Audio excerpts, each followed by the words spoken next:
Hi, my name is Laura Marsh and welcome to Sophomore Honors English class. Thank you so much for watching this video.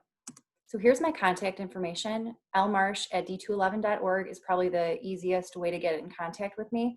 If you leave a voicemail message, I will contact you right back.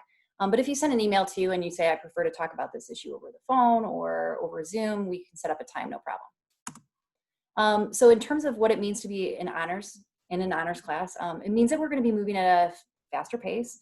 It means that the benchmark in terms of standards is higher than what you'd see in a regular level class. One of the things that we're going to be working on this year, because this course does prepare them for an AP class next year, we are going to be working on timed writing, timed reading, speed, and accuracy, because it is kind of a part of preparation for these standardized tests. And in terms of the expectations for an honor students, it just means that they tend to be more independent. They tend to be more accountable in terms of note taking and applying the notes to their work production, meeting deadlines, engaging with the materials in a really genuine, authentic way, and then communicating proactively with me as much as possible. So as much as possible, encourage your student to contact me at lmarsh@d211.org as soon as something comes up on the radar, as opposed to us finding a solution reactively to something. So it's much better proactive. We have way more options if it's proactive versus reactive. The typical honor student really enjoys reading and writing. So that is sort of the expectation, is that your student, to a certain extent, really actually engages in their academic development. And they like it. And then there's also a maturity that's expected, since we're going to be listening and reading about a wide range of perspectives on some very complex issues. So there is, again, a level of maturity so that we can enter into these discussions either verbally or in our writing in a productive, rational, and respectful way. And then, so I've already, we're on day 7 in our Zooms, and so I've gotten a little feel for your students. They've sent me videos introducing themselves to me, and I've collected a couple things. They've written some things for me. So I feel like I've gotten to know them a little bit, and so far they're great. They're pretty awesome, and I really, really hope that we get to see each other in person, because I think, I was saying to them today, like, I feel like there's going to be a magic there that happens in person that's really hard to replicate over Zoom, although I feel really good vibes happening in the class right now, and I'm really happy with the progress that we made even in just these 7 days. Some of your students I know are coming from wildly different places. Some of them might be nervous, but I'm trying to reassure them, don't worry. Like, I know you might not have ever been in an honors class before, and I recognize that. And so I'm here to help you out. So no worries. Try to reduce their anxiety. Sure, we're moving fast. They're hearing words maybe that they've never heard before. But I know that I'm going to be providing them resources. I'm going to talk about that in a second. Some of them in the class, though, have been in an honors English track for a while, and they're better readers and writers than I am. So that's awesome too. I love it. I love it both. The variety is really beneficial for all of us in the class. Some of your students don't like being on screen. I don't know if you can tell from my body language. I know I'm slouching, but I really am not a picture or video person either myself. So I completely relate to that. And but I also very much appreciate the students who don't mind being on camera and are talkative. That's great. And I know other students appreciate that too. So I'm trying to find really small, respectful ways to have people share over Zoom that are still safe and again, respectful of the fact that people's comfortability level with Zoom being on camera is different. Okay, my goals for the class are really simple. I want to get them reading material that they are engaged with, not that everything we read they're going to love. We have to read older texts, like really old texts, because that's what shows up on the standardized test. So there will be some of that, but I also try to incorporate really contemporary pieces of fiction and nonfiction that they'll enjoy. I want to get into a simple routine in terms of how they access and submit work that stays consistent, regardless if we're remote or hybrid or in-person learning. And then in terms of technology, not that I won't be throwing a Kahoot out there every now and then and doing Quizlet and whatever else. For the most part, I try to keep technology pretty simple, but I want the ideas and the dialogue to be very complex. So that is my overall goal for our instruction in this class.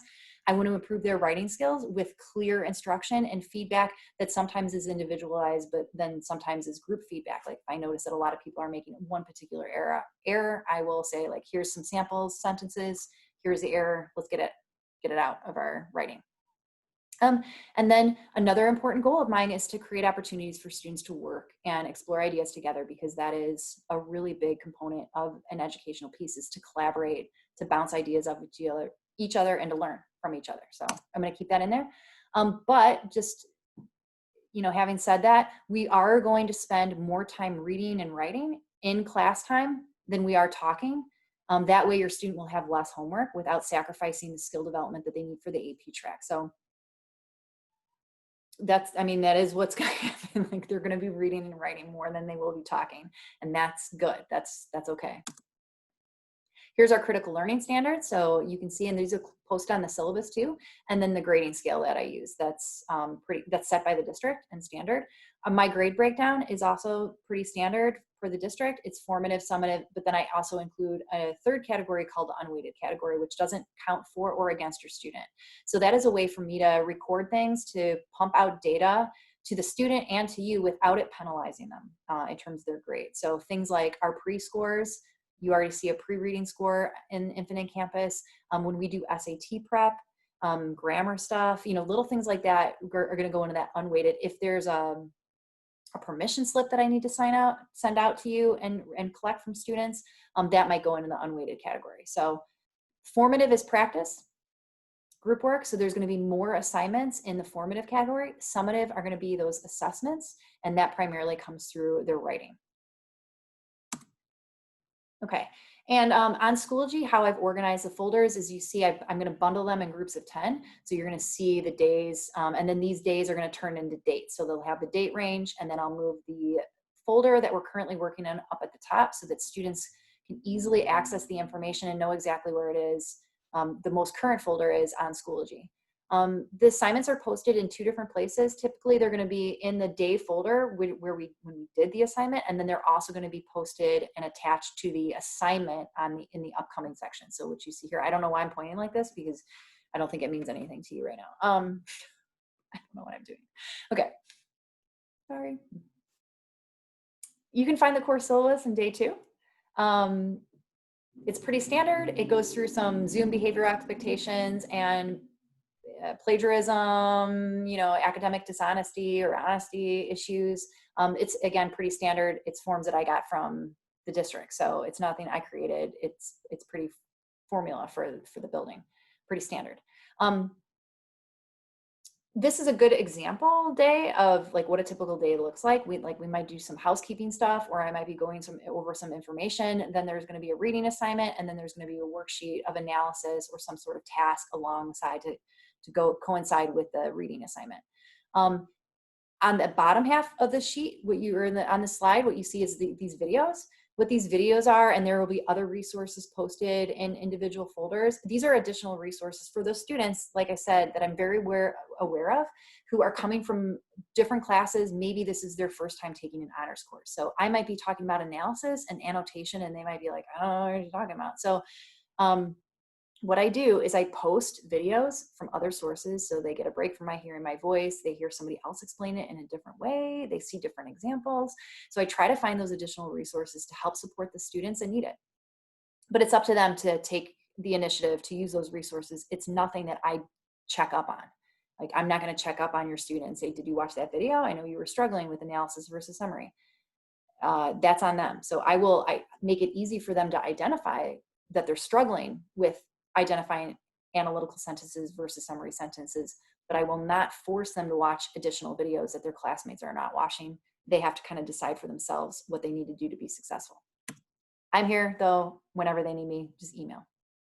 From the syllabus, just to make it really clear in terms of where their grade comes from, they have to, so even if they have a passing average, so because they can do like multiple choice quizzes and some group work, and they'll have a passing average, they'll have a passing grade, they cannot get credit for the course until I see actual writing assignments from them. So I do need essays from them. I'm going to need 3 per semester.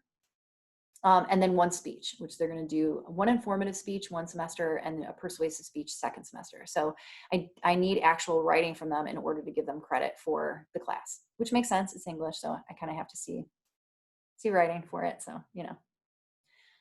All right. And then thank you so much for watching the video. I'm going to cut it off here. If you have any questions, concerns, comments, anything, please email me. Also, if there's information about your student that you think would be helpful for me to know as their teacher, and help me respond to them and meet their academic needs, please communicate that with me. That would be great. And then something else that I'm telling my students too is that, you know, I'm seeing things from the teacher side of things. So I'm not seeing the student perspective and I'm not seeing the parent perspective. So if there is a system of organization or communication that is clearly superior to what I'm doing, I am open to feedback. It doesn't mean that every piece of feedback I get, I'm going to be able to adapt, but it does mean that that allows me to see other options, and options that might be better than the option that I'm currently engaging in. So if you have, again, a perspective that you think would be useful for me, I would love to hear that. That would be awesome. I welcome it. You will not offend me at all. If it's something that's not feasible, it's just not feasible. So, but if it's something that's helpful, and I really appreciate that. So, thank you so much. Thanks for watching the video. Contact me anytime, and I'm really looking forward to the school year with your student. Thank you so much. Bye.